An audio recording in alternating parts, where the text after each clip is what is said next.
ज्ञान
सुखों से वह सदा मुनि ज्ञान अपनी झोलियां भरता, सुखों से वह सदा मुनि ज्ञान अपनी झोलियां भरता।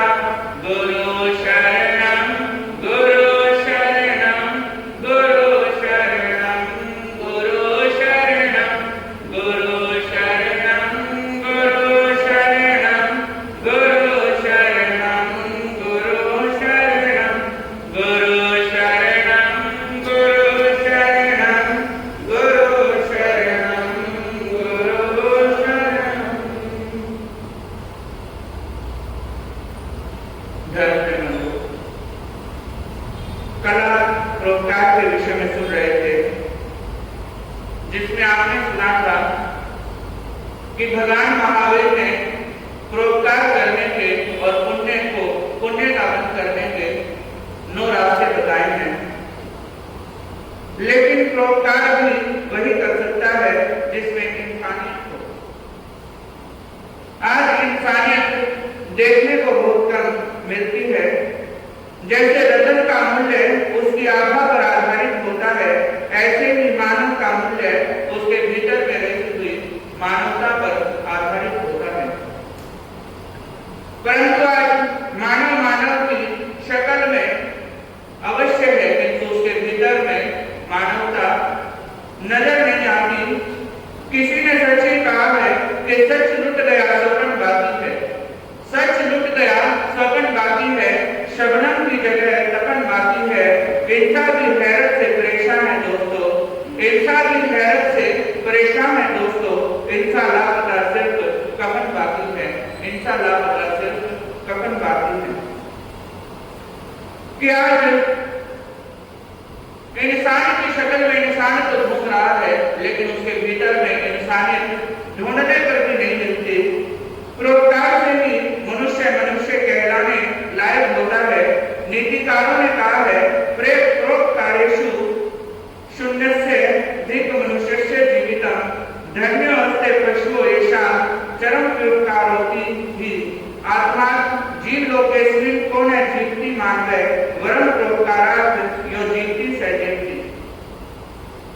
कि जो व्यक्ति परोपकार से शून्य होता है उसके जीवन को धिक्कार है। उससे तो वे पशु भी श्रेष्ठ हैं जिनके मरने के बाद उनकी चमड़ी और हड्डी तक पराये काम आती है। जो परोपकार के लिए नहीं जीता वास्तव में उसका जीवन नहीं होता। परोपकारी मनुष्य ईश्वरत्व को उपलब्ध होता है और स्वार्थी मनुष्यत्व से भी गिरकर पशुता से भी हीन हो जाता है। कहते हैं जंगल में एक व्यक्ति को किसी कार्यवश जाना पड़ा। जब वो घने जंगल में पहुंचा तो उसने देखा सामने एक बाघ आ रहा है। अब बाघ ने भी उस व्यक्ति को देख लिया। वो व्यक्ति डर के मारे भाग पड़ता है और भागता भागता जब उसे कुछ उपाय नहीं सूझा तो उसने सोचा कि एक वृक्ष है और कुछ सोचकर वो उस वृक्ष पर चढ़ जाता है।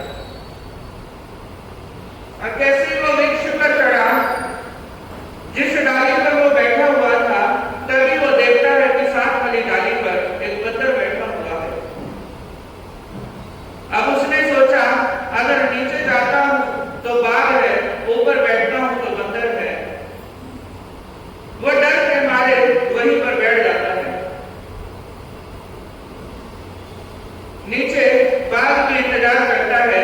जब बहुत देर हो गई, बाघ ने देखा कि बंदर भी उस व्यक्ति को कुछ नहीं कह रहा और वो व्यक्ति भी नीचे उतरने का नाम नहीं ले रहा। तो बाघ बंदर को कहने लगा, भाई तुम और मैं तो जंगली हैं, हमें तो जंगल में ही रहना है। ऐसा करो, इस इंसान को ऊपर से नीचे ढकेल दो, मैं इसे खाकर चढ़ा जाऊंगा और तुम भी अपने गंतव्य की ओर चले जाना। जैसे ही बाघ ने बात कही तो बंदर कहने लगा, बाघ भाई, पहली बात तो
इंसान को कहने लगा, हे इंसान, तेरे घर पर तेरे बीवी बच्चे इंतजार कर रहे होंगे, तुझे घर में जाना है, ऐसा कर इस बंदर को नीचे धकेल दे, मैं इसे खाकर चला जाऊंगा और तू भी अपने घर की ओर चले जाना। जैसे इंसान ने उस बात की बात सुनी, इंसान के भीतर में स्वाद उजागर होता है, इंसान तैयार हो जाता है बंदर को धक्का देने के लिए। जैसे ही बंदर को उसने धक्का दिया, बंदर चतुर था, उसने तुरंत दूसरी डाली को पकड़ा और वापस पेड़ पर चढ़ जाता है। अब समय था इंसान के लेटने का और बंदर के पहरा देने का। जैसे इंसान सोया तो बाघ फिर से बंदर को कहता है, बंदर, क्या तूने देख लिया? तू अपना धर्म निभा रहा था, लेकिन इंसान ने तेरे साथ क्या किया? इसने तो तेरे बारे में एक बार भी नहीं सोचा, इसने तो मेरी बात सुनते ही तुझे धक्का दे दिया। तो उसमें बंदर कहने लगा, भाई, वो इंसान का धर्म है, इंसान ने क्या कुछ उस समय चुना, लेकिन जो मेरा धर्म कहता है मैं उसे नहीं गिरूंगा। जब बंदर ने बात कही, बाघ ने सोचा अब इनमें से कोई भी नीचे उतरने वाला नहीं है और बाघ वहां से चला जाता है। बाघ के जाने के बाद बंदर भी अपने गंतव्य की ओर चल पड़ता है और वो व्यक्ति भी अपने घर की ओर चल पड़ता है।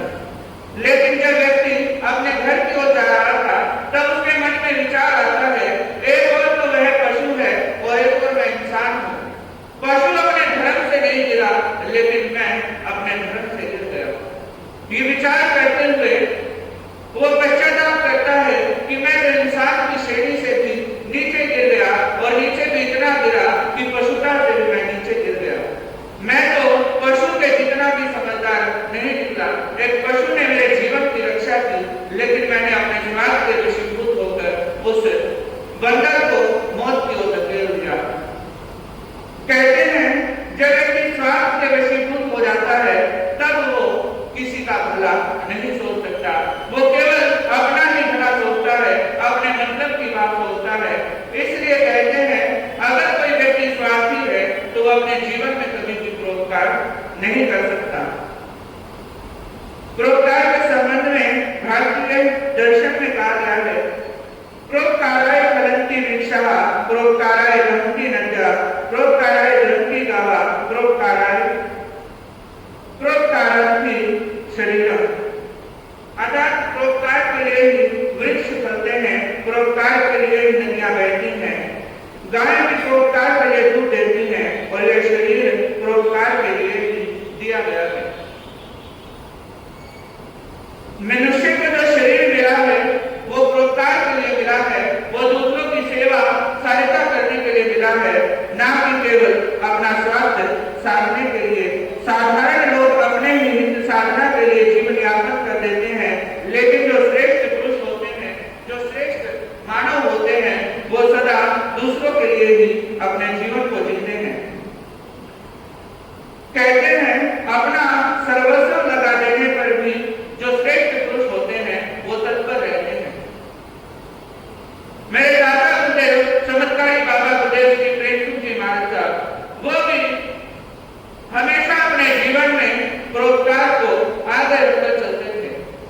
उनके चरणों में अगर कोई दुखी व्यक्ति, कोई असहाय व्यक्ति आ जाता तो वो उसके दुख को देखकर, उसकी पीड़ा को देखकर वो भी दुखी हो जाते थे और हर संभव यही प्रयास करते कि किसी ना किसी तरह से मैं इसके दुख को, इसके दर्द को खत्म कर सकूं। ऐसे विचार बहुत समय रखते थे और हमेशा एक ही बात कहते कि अगर हमारे द्वारा किसी की पीड़ा को, किसी के दुख को दूर किया जा सकता है तो करना चाहिए, करने का प्रयास करना चाहिए।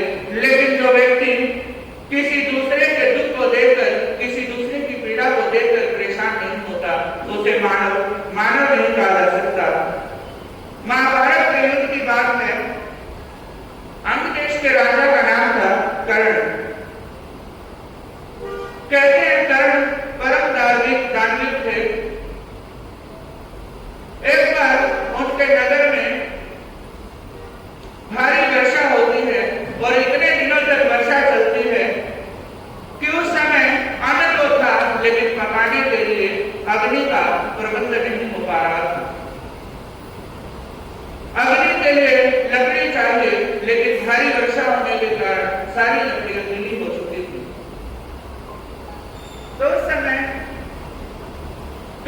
अपने राजमहलों के द्वार खोल दिए, लेकिन अग्नि के अभाव में अन्न का क्या करते थे? अब नगर के लोग अग्नि की समस्या को लेकर महाराज कर्ण के पास में पहुंचे और जाकर कहने लगे, महाराज अन्न तो है, लेकिन अन्न को पकाने के लिए अग्नि चाहिए और अग्नि को जलाने के लिए सूखा लकड़। कर्ण इस बात को सुनकर विचार करते हैं, लेकिन उसका कोई भी उपाय वो नहीं ढूंढ पाए। अब सोचते सोचते उन्हें एक बात ध्यान आई और ध्यान आने के बाद उन्होंने अपना तीर कमान उठाया और एक तीर अपने महल की ओर निशाना करते हुए मारा। अपने महल को ध्वस्त कर देते हैं, जो महल चंदन की लकड़ियों से बना हुआ था। एक पल के लिए भी उन्होंने ये नहीं सोचा कि अगर मैं अपने महल को गिरा दूंगा तो मैं कहां रहूंगा। कुछ भी ना सोचते हुए उन्होंने अपने राजमहल को ध्वस्त किया और नगर भर में घोषणा करवा दी कि सूखी लकड़ी जिसे भी चाहिए वो राजमहल से आकर ले जाए। ये था उस दानवीर कर्ण का परोपकार की भावना। जब परोपकार की भावना हृदय में होती है तो व्यक्ति अपने बारे में नहीं सोचता, वो केवल सामने वाले के बारे में सोचता है। और कहते हैं कि उस परोपकारी कर्ण ने अपने जीवन में जितना परोपकार किया उतना परोपकार शायद ही किसी ने अपने जीवन में किया होगा। किसी के काम जो आए उसे इंसान कहते हैं, किसी के काम जो आए उसे इंसान कहते हैं, पराया दर्द अपनाए उसे इंसान कहते हैं, पराया दर्द अपनाए उसे इंसान कहते हैं, किसी के काम जो आए उसे इंसान कहते हैं, किसी के काम जो आए उसे इंसान कहते हैं। जिसे दूसरों की पीड़ा समझ में आती है, जिसे दूसरों का दर्द समझ में आता है, वही इंसान कहलाने के लायक होता है। एक राजा थे जिनका नाम था शिवी। कहते हैं एक बार वो अपने राजमहल में बैठे हुए थे, तभी एक कबूतर उड़ता उड़ता उनकी गोद में आकर बैठ जाता है। जैसे ही वो कबूतर उनकी गोद में आकर बैठा, तभी दूसरी ओर एक बाघ पक्षी आता है और कहने लगा, राजन ये मेरा शिकार है, ये मेरा भोजन है, आप इसे मेरे हवाले कर दो। राजा ने सोचा, एक बार तो ये कबूतर है जो मेरी गोद में आकर बैठा है, इसने ये सोचा होगा कि राजा मेरी रक्षा कर सकता है, इसीलिए मेरी गोद में आकर बैठा है। मेरा धर्म नहीं कहता कि मैं इसे इस बाज के हवाले करूं, लेकिन दूसरी ओर ये भूखा बाज है जिसकी भूख मिटाना भी मेरा कर्तव्य बनता है। राजा से दुविधा में पड़ गया, लेकिन कुछ सोचने के बाद राजा उस बात को कहने लगा, मैं तुम्हें कबूतर तो नहीं दे सकता क्योंकि ये भी कुछ आशा लेकर मेरे पास आया है, लेकिन मैं तुम्हारी भूख को मिटा सकता हूं। बाज ने कहा, तुम मेरी भूख को कैसे मिटाओगे? तो राजा कहने लगा, मैं इसके बराबर का मांस अपने शरीर से उतार कर तुम्हें दे सकता हूं, तुम उससे अपनी भूख मिटा सकते हो। तो बाज ने कहा, मुझे तो अपना पेट भरने से मतलब है, तुम कुछ भी दो। तो उस समय राजा शिवी अपने शरीर का मांस उतारते हैं और उस बाज को देते हैं, लेकिन बाज का पेट भरने में नहीं आता। यूं करते करते पूरा शरीर ही अपना उस बाज का आवरण देते हैं, लेकिन तब भी उस बाज का पेट नहीं भरने में आता। तभी देवराज इंद्र उनके सामने प्रकट होते हैं और कहने लगे, राजन हम आपकी परीक्षा कर रहे थे कि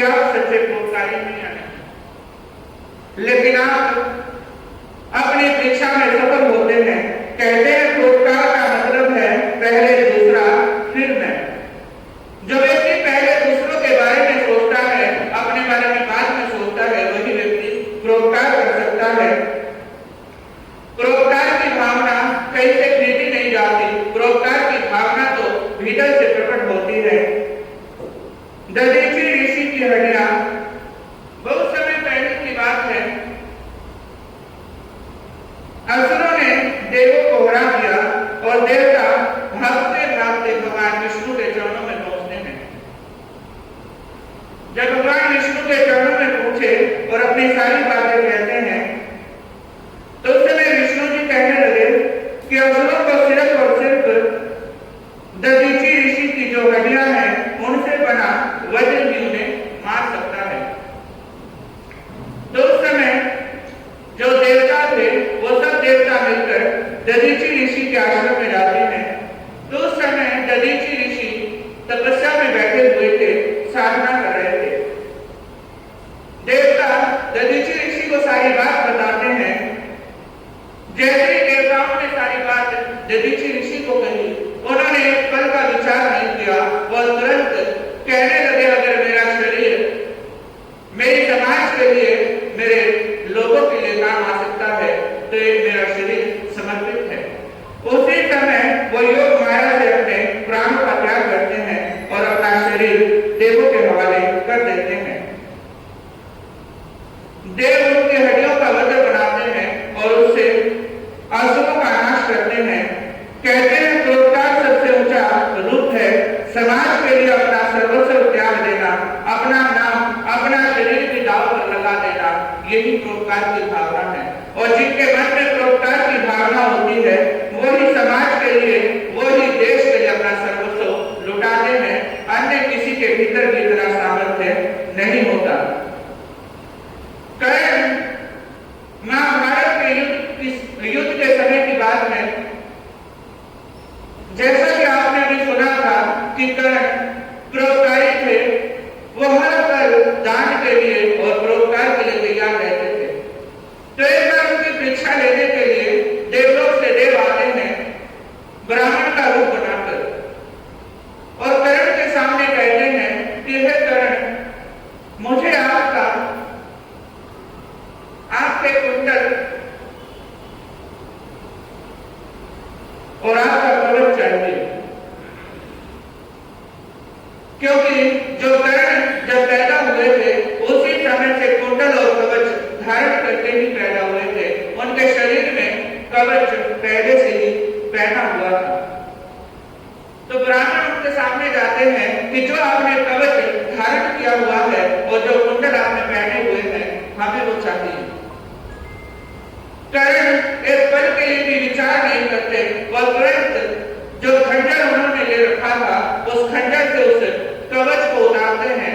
लहू लुहान शरीर से वो कवच और कुंडल ब्राह्मण को दे देते हैं। ये था उनकी परोपकार की भावना। परोपकार ये नहीं देखता कि मांगने वाला दोस्त है या दुश्मन।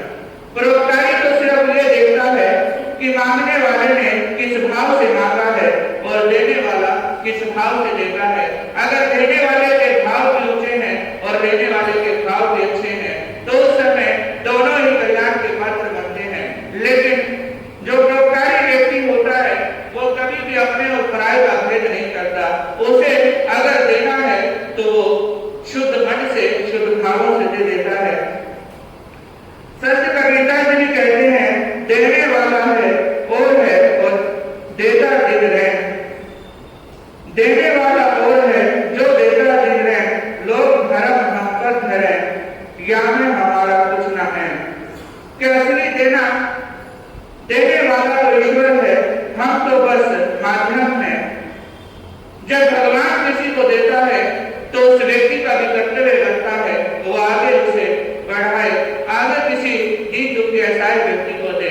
आपको भी भगवान की कृपा से, प्रभु कृपा से आपको पर्याप्त धन वैभव मिला है तो आप भी किसी दूसरे व्यक्ति का सहयोग, किसी अनाथ का सहयोग, किसी गरीब का सहयोग करने का भाव रखें और जितना आपसे बन पड़े दूसरों का सहयोग करने की भावना अपने मन में लाने का प्रयास करें। क्योंकि कहते हैं वही इंसान है इंसान के जो काम आता है, वही इंसान है इंसान के जो काम आता है। तड़पता है दुखी को देख कर आंसू बहाता है, तड़पता है दुखी को देख कर आंसू बहाता वही इंसान है, इंसान के जो काम आता है। वही इंसान है, इंसान के जो काम आता है। वही इंसान है, इंसान के जो काम आता है। साधु जीवन की त्यागी जीवन की, साधु जीवन की त्यागी जीवन की, सन्मुख जो अद्वैय है, कल्प वृक्ष सम सुख के धाम। इंद्र पुजन महावीर को करता हूँ छठ बार प्रणाम। गुरुओं के गुरु करता हूँ मैं मन में नाम। जिनकी पावन कृपा से मिलता भक्त में नाशक आत्म ज्ञान। निर्मल कीर्ति पवन चरित्र उत्तम जिनका सद्वाचा। महिमाशाली परिणकारी उत्तम संयम श्रेष्ठ विचार। भजन सेवा भावी पकड़ सन्यासी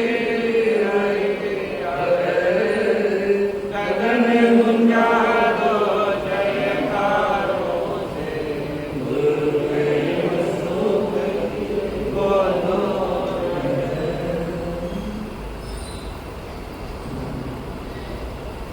परम सेवा भावी सानिध्य शासन भेदों की सेवा। परम सेवा भावी निर्यात का धन्यवाद। आराध्य सदगुरु श्री बृहस्पति महाराज साहब के कारण परिवर्तन बोलना पोजीशन बोलना मोक्षा विलासी बनने वाला था। आज के धर्म सभा में अच्छा मनुष्य को इस संबंधी विचार अभिव्यक्ति से पंक्तियां में सुने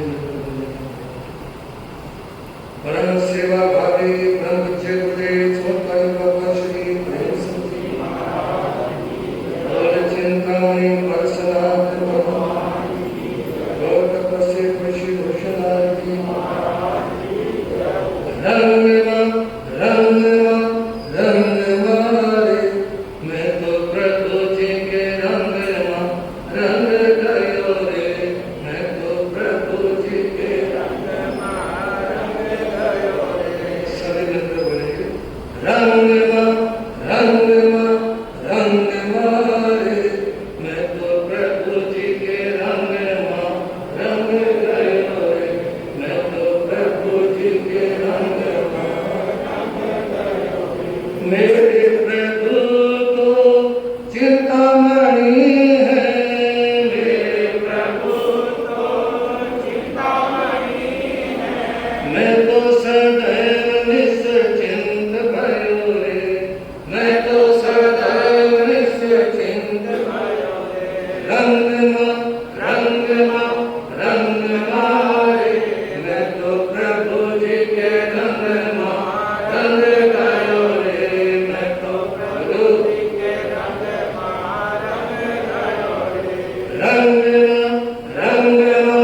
रंग मारे मैं तो प्रभु जी के रंग गयो रे। मैं तो प्रभु जी के रंग गयो रे। मेरे प्रभु तो कामधेनु है। मेरे प्रभु तो कामधेनु है। मैं तो सदैव निष्काम भयो रे। मैं तो सदैव निष्काम भयो रे।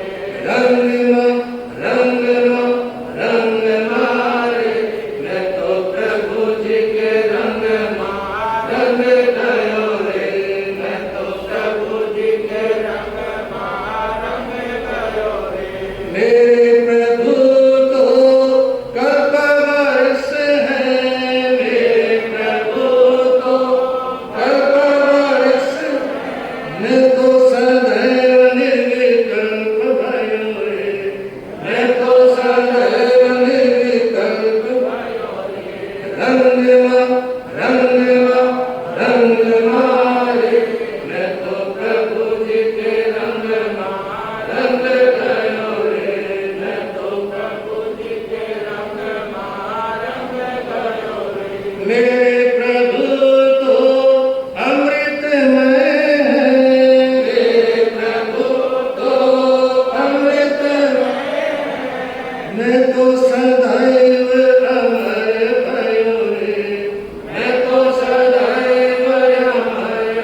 मोक्षा विदा से बनने वाला आत्मा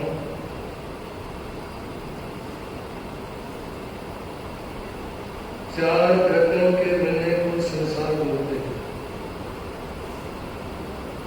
नरक गति, प्रेम गति, मनुष्य गति और देव गति। इन चारों गतियों का समागम ही संसार कहलाता है। और ये जीव आत्मा चार गति और 84 लाख जीवा योनि में अनंत काल से त्रिभुवन विचरण कर रही है। कभी जन्म का दुख, कभी जरा का दुख और कभी मौत का दुख। चार गति 84 लाख जीवा योनि से वही आत्मा मुक्त होती है जिन्होंने दानशीलता भावना में, जिन्होंने अनंत ज्ञान, अनंत दर्शन, अनंत चैत्र, अनंत शक्ति में भ्रमण करना प्रारंभ कर दिया, उसको उपलब्ध हो गए, उन्हीं का कल्याण होगा। और चाहे दानशीलता भावना की आराधना है, चाहे अनंत ज्ञान, अनंत दर्शन, अनंत चरित्र इत्यादि निर्माण करना है, ये अच्छे लोग ही करते हैं। तो अच्छे लोग, क्योंकि जिनमें सात को व्यसन भरे हुए हैं, जिनके अंदर दुनिया भर के और बहुत सारी बुराई है, जिनके पास में स्वाध्याय करने का समय नहीं, जो प्रवचन में आने का समय नहीं, किसी धर्म स्थान में आने का समय जिन लोगों के पास में नहीं, जो अच्छा काम करते समय तो मुहूर्त निकलवाते हैं। क्या करते हैं? अच्छा काम करना हो तो मुहूर्त निकलवाते हैं, और उल्टा काम करना हो तो नहीं, उल्टा काम करना हो तो समय बेसमय इत्यादि कुछ नहीं देते। इसलिए निवेदन आप लोगों के सामने आश्रय अच्छा मनुष्य को, अच्छा मनुष्य धर्म का उपदेश देने वाला, केवल संत नहीं, केवल साधु नहीं। यदि आप अपने घर में अपने परिवार के मेंबरों को धर्म सभा में जाने के बाद ये बताते हो, आज मैंने ये सुना और ये सुनने के बाद मैंने अपनी जिंदगी में ये परिवर्तन किया, क्योंकि आप आए, आप लोगों ने सुना, जिंदगी में परिवर्तन कुछ नहीं किया, तो ऐसे में आपकी प्रेरणा किसी के काम नहीं आएगी। आपकी प्रेरणा किसी भी बोलने वाले व्यक्ति के असर, बात का असर तभी होता है जब बोलने वाला उसके ऊपर स्वयं अमल करता हो, आचरण करता हो।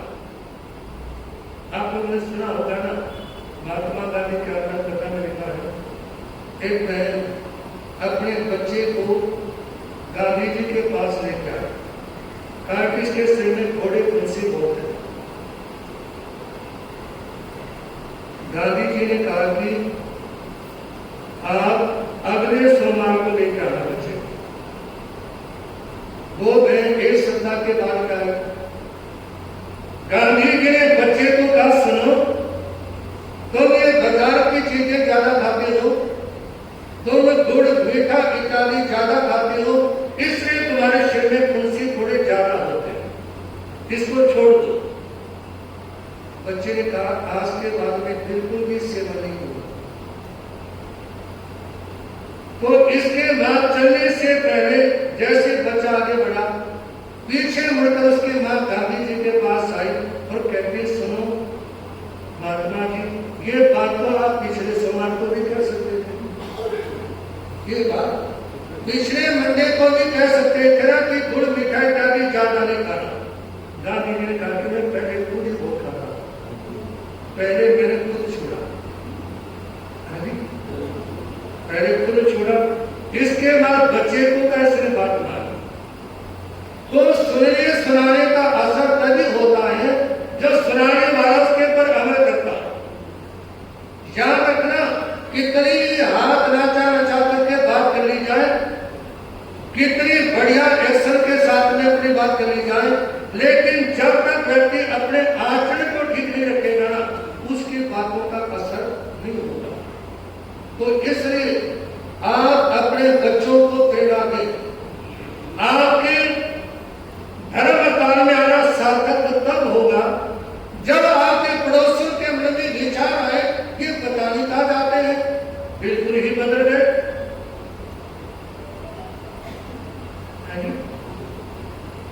यदि आपके पड़ोसी आपके घर पे संत साथ में जाए और आपके पड़ोसी मुंह उठा करके भी संतों की तरफ ना देखे ना, तो समझ लेना आपका पड़ोसियों के साथ व्यवहार अच्छा नहीं है। और पड़ोसियों के साथ व्यवहार अच्छा होने नहीं है, इसका मतलब आप अच्छे इंसान नहीं हो, आप अच्छे इंसान नहीं हो। क्या घरवाले के साथ ही फोटे मिलाते रहते हो, बच्चों के साथ रखते रहते हो। यदि घर में मियां बीवी देवर भाभी जेठ पिताजी सारा दिन रखते रहेंगे तो क्या शिक्षा देंगे? बोलो ना। इसलिए मतलब दूसरे को शिक्षा देनी है ना, तो आप अपने जीवन को सुधारें, परिवर्तित करें अपने जीवन को। आपके बोलने का तरीका ठीक होना चाहिए, आपके चलने का तरीका ठीक होना चाहिए, आपकी नजर ठीक होनी चाहिए, आपके भाव ठीक होने चाहिए। किसके लिए? दूसरों को समझाने के लिए, उपदेश देने के लिए। किसी को कोई प्रेरणा देना ही तो उद्देश्य है ना, कि प्रवचन का मतलब उपदेश नहीं है। समझ आ रही बात? प्रवचन में बैठ के बोलना उद्देश्य नहीं है। आप दिन में, रात में, शाम को, सवेरे, किसी भी टाइम किसी अन्य व्यक्ति को जो शिक्षा देते हो ना, वो सब उपदेश है, वो सारा प्रवचन है, वो सारी धर्म संदेश है। दूसरी बात, कार्य अकार्य का विचार करने वाला अच्छा मनुष्य होता है। कार्य अकार्य का विचार, ये कार्य मुझे करना चाहिए या नहीं, समझ गए?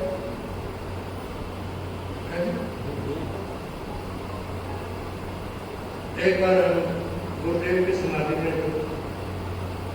एक दीवार है जिसमें पति पत्नी सास बहु साड़ी में और सास जींस में, बहु साड़ी में और सास जींस में। कहती महाराज जी बच्चे की शादी करके आए हैं, लड़के की शादी करके आए हैं और कैसा रहेगा? मैं कहा कि टिकना मुश्किल है, घर में टिकना होगा। अरे जब तुम इसको शिक्षा देने के लायक ही नहीं हो तो 70 साल की उम्र में 18 साल का पहनावा पहनोगे। हालांकि जो हिंदुस्तान की कोर्ट है ना, चाहे सुप्रीम कोर्ट है चाहे हाई कोर्ट है, आज के समय में कोर्टों में पागल जजों को बिठा रखा है। कोर्टों में जो जज बैठे ना, मंद बुद्धि पागल, उनको ये पता नहीं कि हमारी देश की संस्कृति क्या है। ये बात मैं इसलिए बोल रहा हूं कि जजों ने हाई सुप्रीम कोर्ट में ये बोला है कि कोई भी लेडीज किसी भी तरह के कपड़े पहन के कहीं भी जाने में स्वतंत्र है, उनको टोक नहीं सकते। उनको भारतीय संस्कृति का ज्ञान ही नहीं है, है जी। भारतीय संस्कृति के हिसाब से तो शादीशुदा औरत का सिर भी नंगा नहीं होना चाहिए। तुमने नहीं करा, किसी ने कभी तुम मेरी जान ने खड़ा कर या उपेंद्र मणि हाय हाय उपेंद्र मणि मुर्दाबाद करना शुरू कर दो। शादीशुदा औरत का नंगा यदि सिर है तो अपने घर वाले से लड़ेगी, लिखवा के ले लो आप। नंगे सिर रहने वाली औरत के घर में क्लेश जरूर होगा, गारंटी है ये, क्योंकि हमारा भी तो सारा दिन पब्लिक डीलिंग का ही काम है। देखते हैं, लोगों को सुनते हैं, लोगों के व्यवहार को देखते हैं। तो इसलिए करणीय है करने का विचार, आपको क्या करना चाहिए क्या नहीं करना चाहिए इसके बारे में विचार करें। आप जो करेंगे आपके बच्चे देखते हैं ना उसको, बोलो ना। मान लो यदि जो मैं कर रहा हूं और मेरे साथ में जो संत वो देख रहे हैं, तो जो कार्य मैं करूंगा ना उससे मैं संतों को नहीं रोक सकता, और जो कार्य मैं नहीं करता वो या तो कोई संत करेगा नहीं, करेगा तो चोरी छुपे से करेगा, दाएं बाएं छुप करके कार्य होंगे। मेरे कहने का अभिप्राय यह है कि आप मतलब घर में जो माता पिता हैं, जो सास ससुर हैं, यदि उनका आचरण ठीक है ना तो बच्चे उनके कंट्रोल में रहेंगे, दबेंगे डरेंगे जरूर। और यदि सास ससुर का माता पिता का आचरण ठीक नहीं है, एक रोज मैंने कहा था आप लोगों के सामने कि आज ज्यादा नहीं तो कम से कम 20% माता पिता ऐसे हैं जो अपने बच्चों की आंख में आंख मिला करके बात नहीं कर सकते, अपने बच्चों की आंख में, क्योंकि ना उनका कान पान ठीक है, ना उनका चरित्र ठीक है, ना उनका व्यवहार ठीक है, तो ना उनके पास में कार्य अकार्य का कोई विचार उनके पास में है, तो क्या दबेंगे बच्चे, क्या सुनेंगे उनकी, और क्या वो बच्चों की आंख में आंख मिला करके बात कर सकते हैं। तो कार्य अकार्य का विचार करने वाला अच्छा इंसान होता है। तीसरी बात, शुभाशुभ को बताने वाले, शुभाशुभ को, ये हमारे लिए हमारे परिवार के लिए शुभ है और ये अशुभ है, इसका ध्यान। एक सरदार जी का परिवार है कृष्णा नगर में, संतोष सिंह, जिनके 2 बेटे हैं और पूरा परिवार जैन धर्म को मानता है गुरुदेव की प्रेरणा से। वो कहते हैं मैंने अपने बच्चों को कभी ये नहीं कहा कि तुम बीड़ी मत पीना, सिगरेट मत पीना, शराब मत पीना, जुआ सट्टा मत खेलना। मैंने अपने बच्चों को प्रैक्टिकल दिखाया। यदि कोई शराब पी करके नाली में पड़ा है ना, तो मैंने कहा कि बेटे देखो ये शराब का परिणाम है। यदि किसी के कपड़े जले हुए हैं, जगह जगह छेद हो रखे हैं, तो मैंने कहा कि बेटा ये सिगरेट और बीड़ी का परिणाम है। जो कमीज जो टी शर्ट छलनी बन गया, क्या बन गया, छलनी बन गया। तो प्रैक्टिकल अपने बच्चों को समझाना। प्रेशर देने से कोई व्यक्ति इंसान नहीं हो सकता। आप किसी व्यक्ति के पर दबाव दे करके धर्म नहीं करवा सकते, सामायिक नहीं करवा सकते। सामायिक के कपड़े पहना सकते हो, मुंह पट्टी लगा सकते हो, सामायिक का प्रत्याख्यान दे सकते हो, ये सब कुछ कर सकते हो, लेकिन सामायिक नहीं करवा सकते। आप कहेंगे यही तो सामायिक है, मुंह पट्टी लगा ली, कपड़े बदले, आसन में छाए, बैठ गए। ये सामायिक नहीं है, ये सामायिक का परिवेश है।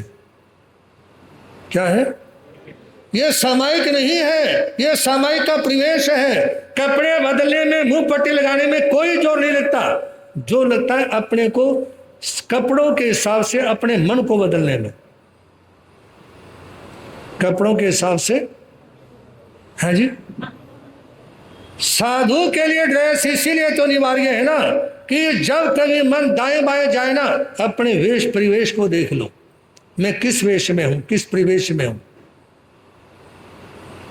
है जी, प्रसन्न चंद्र मुनि जो राजा थे, मन में कितनी बड़ी हिंसा चल रही थी, लेकिन जैसे अपने साधु परिवेश की तरफ ध्यान गया,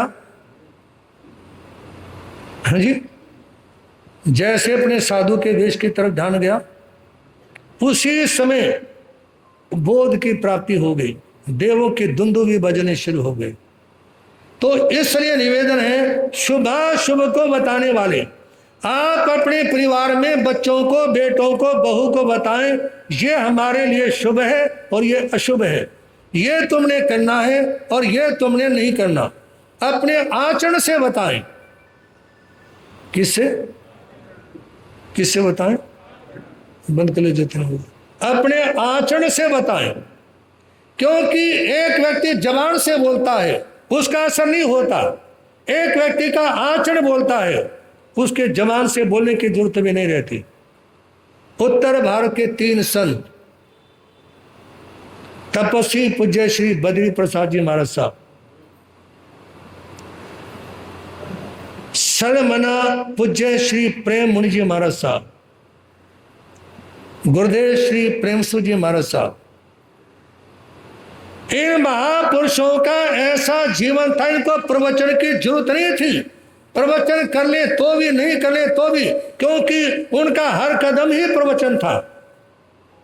उनका बोलो तो, उनका हर कदम ही प्रवचन था। जबान से निकलने वाले सामान्य शब्द भी प्रवचन थे, और प्रवचन तो प्रवचन था ही। तो इसलिए निवेदन आप लोगों के सामने, शुभाशुभ बताने वाले, और शुभाशुभ बताने का मतलब यह है कि आप अपने सम्यक आचरण से, अपने कर्म से बताएं कि ये शुभ है और ये अशुभ है। अच्छा मनुष्य वही होता है, अच्छे और श्रेष्ठ मनुष्य। देहस्य सारम, देहस्य सारम व्रतम धारणम च। देह का सार है, मनुष्य जीवन को धारण करने का मतलब है व्रतों को, मर्यादाओं को धारण करना। आप 24 हार करें, 30 हार करें, पैर पोड़सी करें, नवकारसी इत्यादि करें, प्रतिदिन सामायिक करें, व्रत पोषित इत्यादि करें, और 28 करें, मांस क्रमण करें। ये चातुर्मास किस लिए होते हैं? मांस क्रमण करने के लिए, 28 करने के लिए, और पोषित इत्यादि करने के लिए तो है। ये मुंह लटका के बैठी सारी है जी, किसके लिए बहनों, मैं माता बहन, किसके लिए है ये चमास? है जी, मैं आप लोगों को इसलिए बोल रहा हूं, इनको दुकान से फुर्सत नहीं है। इनको ये तो जैसे ही मंगल पाठ का टाइम हो ना, ये तो इतना भी नहीं कर सकते कि जहाँ बैठे हैं वहीं खड़े होकर मंगल पाठ सुन लें, इतना भी दिल नहीं है इनका। ये तो 1 मिनट में आंख मीच के भाग लेते हैं दुकान की तरफ, चाहे वहाँ जाने के बाद में उस समय 1.5 घंटे तक ग्राहक ना आए, लेकिन स्थानक से फटाफट निकलना है। निवेदन ये है कि यदि आप पूरे मन से धर्म ध्यान इत्यादि करके जाएंगे ना, तो दुकान पे भी मौज रहेगी। हमारा, मेरे गुरु भाई पूज्य रविंद्र मुनि महाराज साहब 4 संतों का चमास इंदौर में था 1993 में। तो वहाँ एक सरदार जी आते थे जानकी नगर से, जहाँ हमारे पूज्य श्रद्धेशी प्रकाश मुनि जी महाराज साहब जो शालीमार बाग विराजमान है, उनका भी चातुर्मास हुआ है।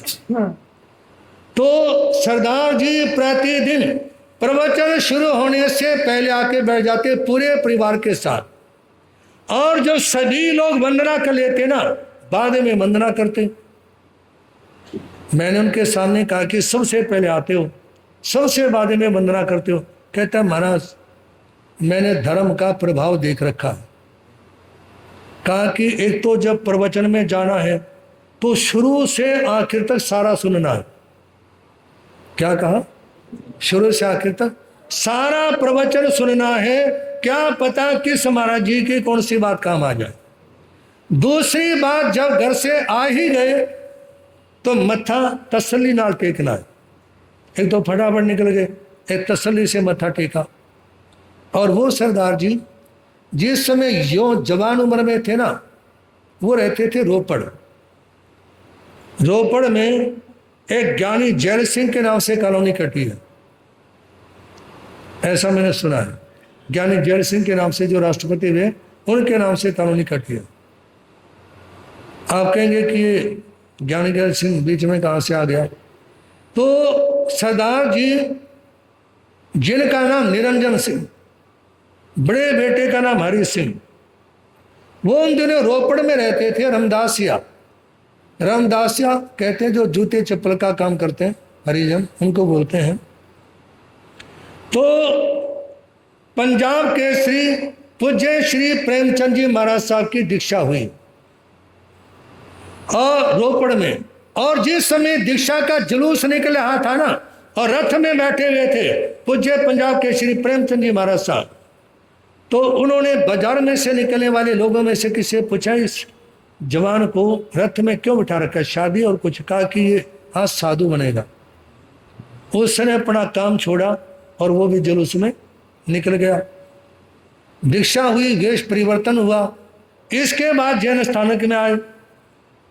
जैन स्थानक में आए तो निरंजन सिंह भी स्थानक में आके नए महाराज जी के पास बैठ गए। किसके पास? नहीं, मैं तो बताने के लिए नहीं कहा। प्रेम पूज्य श्री प्रेमचंद जी महाराज साहब के चरणों में उन्होंने निरंजन सिंह को सामायिक का नियम करा दिया, आज से तुम सामायिक करोगे। और उसके बाद में निरंजन सिंह ने जिंदगी भर सामायिक नहीं छोड़ी। 1 से 5 सामायिक तो हो गई, लेकिन सामायिक नहीं छोड़ी।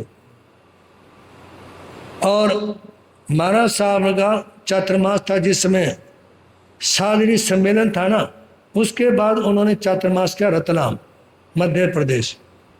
और निरंजन सिंह का नियम था ही जाने का।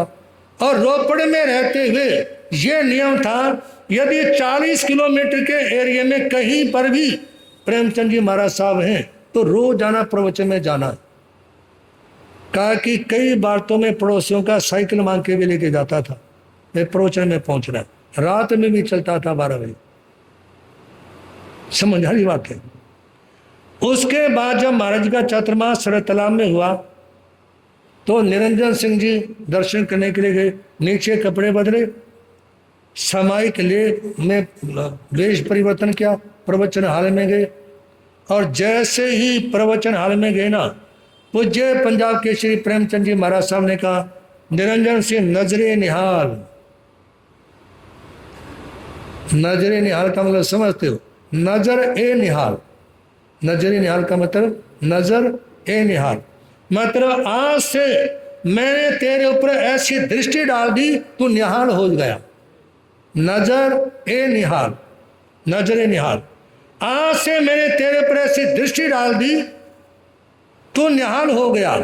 रोपड़ को छोड़ दो, इंदौर में बस जाओ। हमारा 1993 का चातुर्मास था।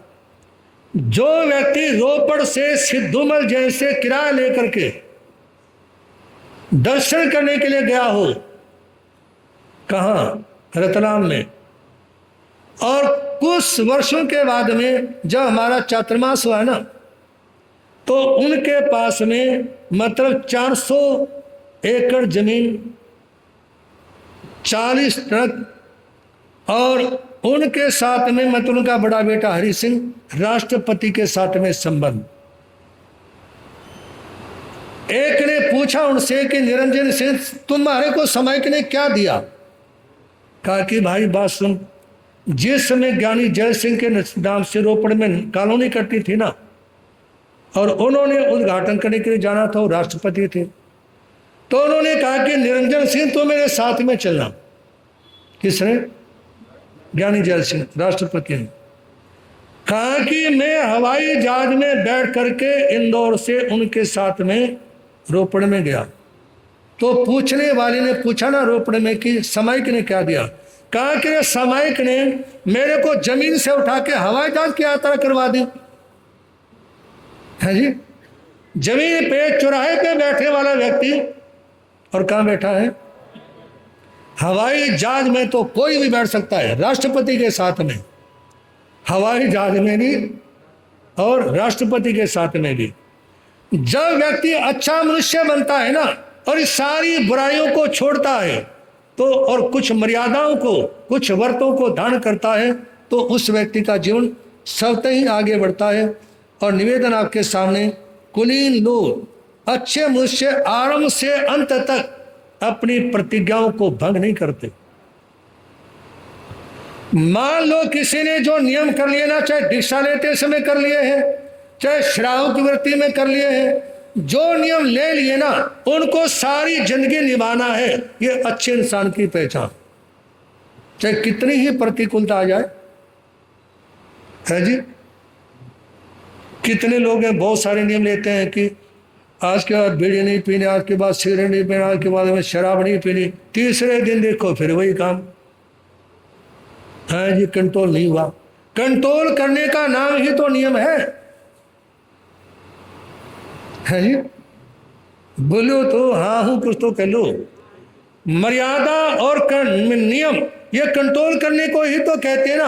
और यदि कंट्रोल ही नहीं है तो नियम कहाँ से रह गया, मर्यादा कहाँ से रह गई।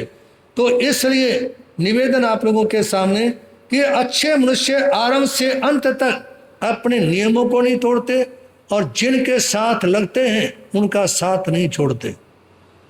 जिनके साथ लगते हैं, एक तो वो लोग होते हैं जो मतलब से साथ में लगे, एक वो लोग होते हैं जो इंसानियत के कारण साथ में लगे।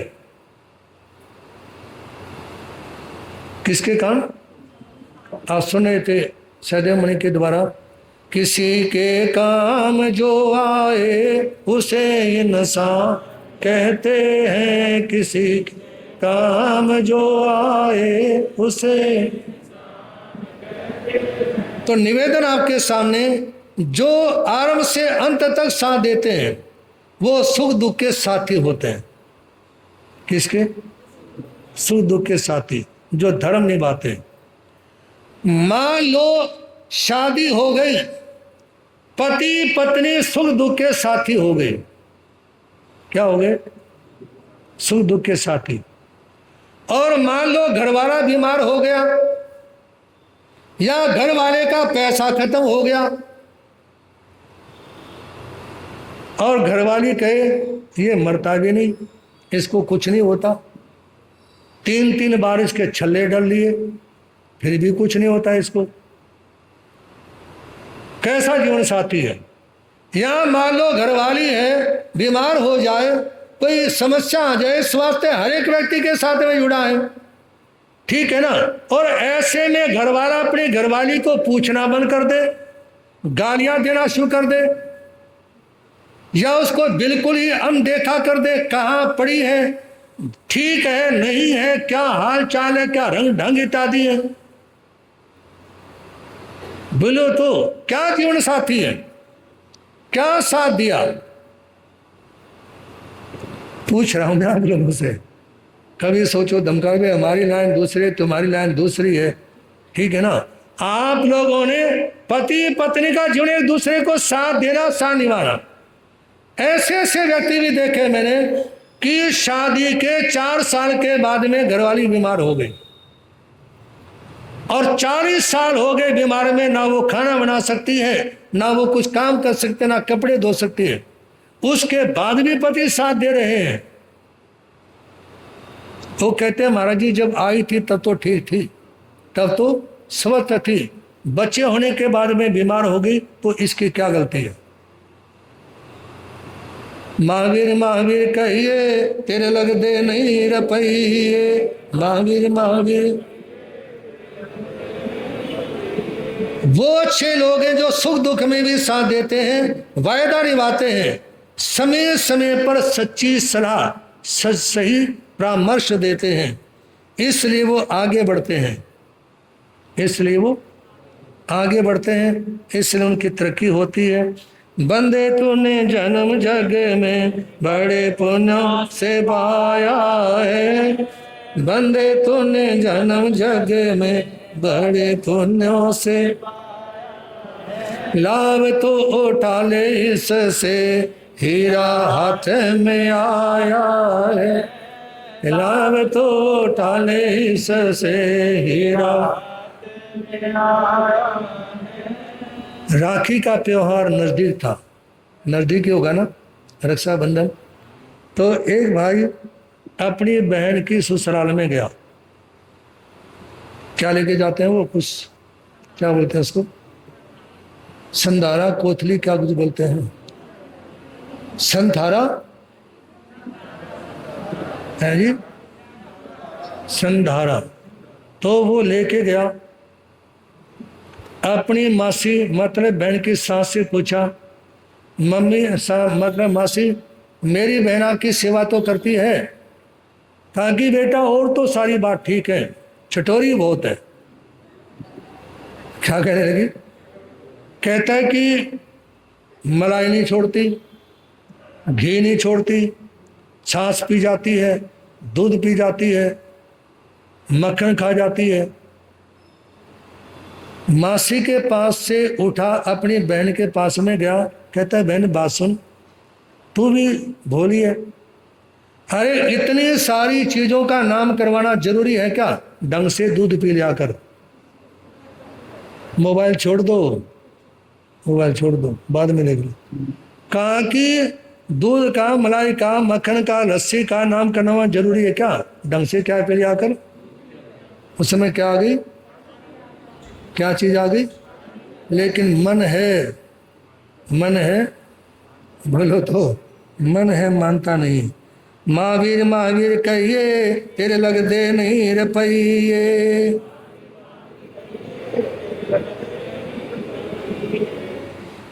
कल आप लोग भगवान पार्श्वनाथ के जीवन चरित्र में सुन रहे थे। मृभूति ने अपने बड़े भाई कमठ की, उसके दुराचार की शिकायत की महाराजा अरविंद के सामने। मृभूति के मन की बातें सुन को क्रोध हुआ अनपार। मेरा राज पुरोहित कैसा घर पर करता है अत्याचार, दंड दिया जाएगा इसको, बिगड़ जाएगा सारा पुर में पौरों के स्थानों पर क्या बसते हैं सभी असुर। न्याय व्यवस्था नहीं टिकेगी, नहीं टिकेगी मानवता, शाक भाजों जैसी सती सदा बिकेगी मानवता।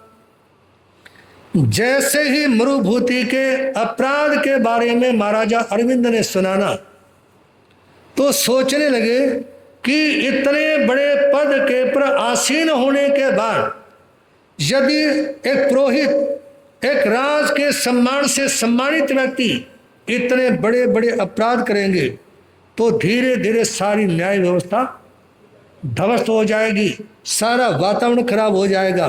तो इसके पर तुरंत नियंत्रण करना जरूरी है। व्रतों को संबोधित करके ध्यान रखते नहीं ये आदेश, पुरुष मार करो कमठ को, अपराधी का कर प्रिवेद, किंचित मैंने करना कुरना, कितना ही चिल्लाए वो, दुष्ट कर्म का दंड अवश्य ही सबके समूह पाए वो।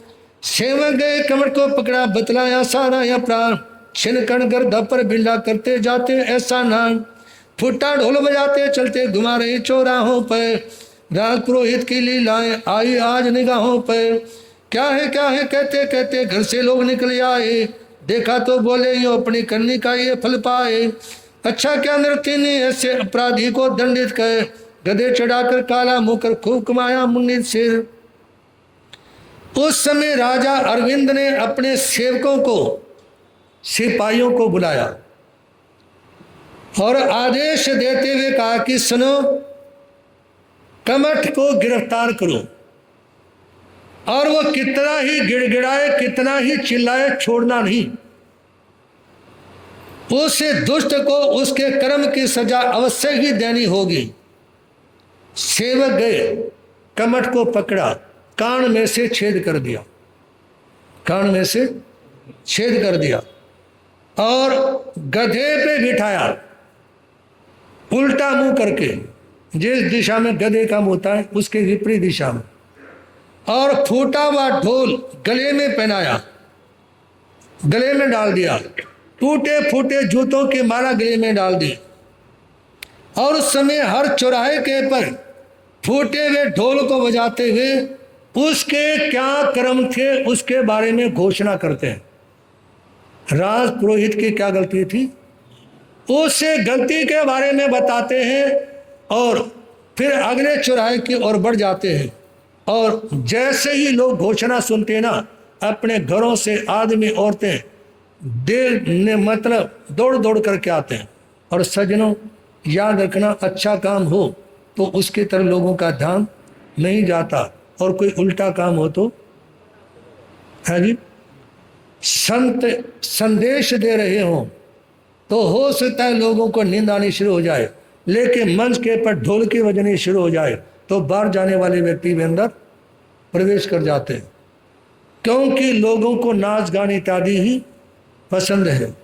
तो उस समय लोग आपस में कहते हैं क्या बात हो गई, ऐसा क्या हो गया। तो कुछ लोग कहते हैं कि जिसकी जैसी करनी, जैसी करनी वैसी भरनी, जैसी करनी। कुछ लोग कहते हैं राजा अरविंद ने बहुत अच्छा किया अपराधी को दंड दे करके, जो इसको गधे पे चढ़ाया, इसका काला मुंह किया और सिर मुंडित किया और चारों तरफ इसको घुमा रहे ना, ऐसा कर्म कमाने वाले ऐसे ही फल पाते हैं। अपने को अपने वालों को देखा सदा ल जाते हैं। हमने कभी नहीं ऐसा जाना और कभी भी सुना नहीं। निकला बड़ा खराब आदमी, हमने इनको चुना नहीं। छोटा भाई भोला भाला विषय प्रमुख श्रद्धाशील, वसुंधरा ने बेचारे के दिल को दिया छुरी से छीन। सीधे साधे नर के घर में उल्टा नारी आ जाए, नहीं पता भी लगने देती जीवनपति जीतपति को खा जाए। पत्नी की मनसा को बापो पीछे लेना लो वैरा, निभता नहीं जगता है क्या अकेले हो जो त्या। लोग कहते हैं ऐसा कर्म करने वालों को ऐसी ही सजा मिलती है। कुछ लोग कहते हैं हमने तो कभी ऐसा सोचा भी नहीं था कि इतना भयंकर आदमी निकलेगा। लेकिन छोटा भाई भोला भाला था और उसकी पत्नी वसुंधरा, यदि सीधे साधे आदमी की उल्टा घरवाली आ जाए तो उसको मरवा भी सकती है। और कवि ने आगे बड़ी सुंदर प्रेरणा दी कि यदि नियम लेना है ना पति ने, तो पत्नी की मनसा को भांपा जाए। नियम लेना है किसी पत्नी ने, तो अपने पति के भावों को देखा जाए, उसके बाद ही नियम लेना है। तो पति तैयार हो या पत्नी तैयार हो, दोनों तैयार हो तो नियम ले, अन्यथा अपनी सीमाओं में रहते हुए श्रावक धर्म का पालन करने का भाव रखें। अगर गंदगी ढाकी जाए ज्यादा बदबू मारेगी, आसपास के साफ क्षेत्र का वातावरण बिगाड़ेगी। जनता के मुंह की बातों पर अंकुश रखा जाता है, मन में छुपा हुआ जो होता वही जीभ पर आता है। कमर पुरोहित को जनता के द्वारा मिलता है अधिकार, देख बड़ा यमान स्त्रियों के मुंह से निकल रहा सितकार। वसुंधरा में क्या था ऐसा था, वरुणा में क्या सा दोष, क्यों नहीं आदमी को होता है अपनी स्त्री से संतोष। परदारा के लोभी लंपट जाएंगे यम के द्वार, अपने के बुरे कर्मों के बदले में खाएंगे मार। उस समय लोग कहते हैं राजा अरविंद ने ये बहुत अच्छा निर्णय लिया, और यदि किसी अपराधी के अपराध का पता लग जाए तो उसको सजा देनी ही चाहिए, क्योंकि गंदगी को यदि ढकेंगे ना तो उस समय और ज़्यादा बदबू बढ़ेगी, और ज़्यादा गंद उस समय बढ़ेगा। आसपास का क्षेत्र भी, वातावरण भी उससे खराब हो जाता है। दिल्ली में भी 3 कूड़ादान हैं। जैसे ही नौराते आते हैं, धुंध पड़नी शुरू होती है और वो धुआं बाहर नहीं जाता, उस समय लोग कह देते पराली जला दी। क्या जला दी? जैसे आत्म बलव स्मारक है ना, उसके पास में 8 किलोमीटर परिधि है उस कूड़ेदान की। उसका घेरा कितना चौड़ा है? 8 किलोमीटर की परिधि में कूड़ादान है, और ऐसे दिल्ली में 3 कूड़ादान है। और जब ओस पड़ती है ना तो धुआं ऊपर नहीं जा पाता, धुआं ऊपर नहीं जा पाता। ऐसे में सरकार के पास कोई समाधान तो है नहीं, वो कह देते पराली जला दी। हमारा चमास गुरु जी की समाधि पे था, मैं आसपास के 4-5 गांव में जाता था घूमने के लिए, फरसने के लिए, किसी दिन पराली जलती नहीं देखी। क्योंकि हरियाणा में, यूपी में, पंजाब में, दिल्ली के आसपास में इतनी सारी गौशाला हैं, इतनी सारी गौशाला, उनका चारा ही पुरानी होता, और गौशाला में 50-50, 100-100 कर्मचारी रखे हुए हैं, जो रोजाना आसपास के सारे इलाके में खेतों में पराली पड़ी हो, रोड के किनारे पड़ी हो, तो उसके एक एक तिनका उठा के लाते। समझ आ रही बात? एक एक तिनका। उसके बाद भी गायों का चारा पूरा नहीं होता। मैं देखता था गन्नौर चातुर्मास में, वहाँ स्थानक के साथ ही गौशाला है, कई बार अंदर भी गया मैं, मतलब चारा ही पूरा नहीं होता गायों का, और कई तो भूख के मारे प्राण भी छोड़ देते हैं। एक दिन गौशाला के दर्श करने के महाराज साहब, हम अपनी तरफ से कोशिश तो पूरी करते हैं इनका पेट भर जाए, लेकिन इसके बाद भी कहा कि जो लोग पालना शुरू कर देना गाय, लोग जैसे पहले घरों में पालते थे यदि घरों में पालनी शुरू कर दें तो गाय की सेवा और सुरक्षा हो सकती है, अन्यथा न इनकी सेवा हो सकती और न इनकी सुरक्षा हो सकती। तो इस रहस्य में लोग कहते हैं कमठ के बारे में कि वरुणा में क्या दोष था और वसुंधरा में क्या खासियत थी जो अपनी पत्नी को छोड़कर उसकी ओर आकर्षित हुआ। और कवि कहते हैं कि जो पर स्त्री की ओर जो आकर्षित होते हैं, ऐसे जो लंपट हैं, ऐसे जो दुराचारी हैं, वो मरने के बाद यम के द्वार पर जाते हैं और उनको अपनी करने का फल भोगना पड़ता है। कर बोलेंगे शरवण भगवान महावीर महापंजा प्रवर्तन बाल ब्रह्मचारी दादा गुरुदेव स्वामी श्री भागमल जी को दादा गुरुदेव स्वामी श्री फूलचंद जी महाराज हर दस्तावधानी पूज्य गुरुदेव श्री त्रिलोक चंद जी महाराज तो तपस्वी पूज्य श्री रोशनलाल जी महाराज परम सेवा भावी परम पूज्य गुरुदेव चमत्कारी बाबा श्री प्रेम सुख जी वर्तमान आचार्य सम्राट पुष्प श्री शिवमुनि जी महाराज। बोलिए श्री जैन धर्म की पंच ब्रह्मेष्टि नवकार मंत्र भगवान की, संसार के सभी महापुरुषों की, भगवान महावीर स्वामी का संदेश।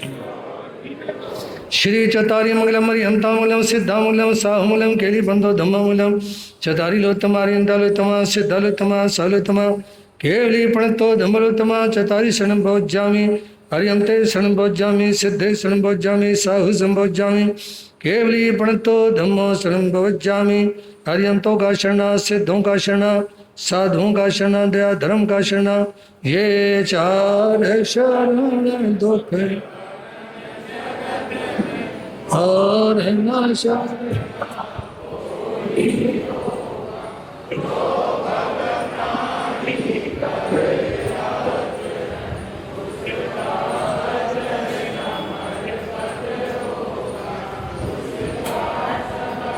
ठीक है।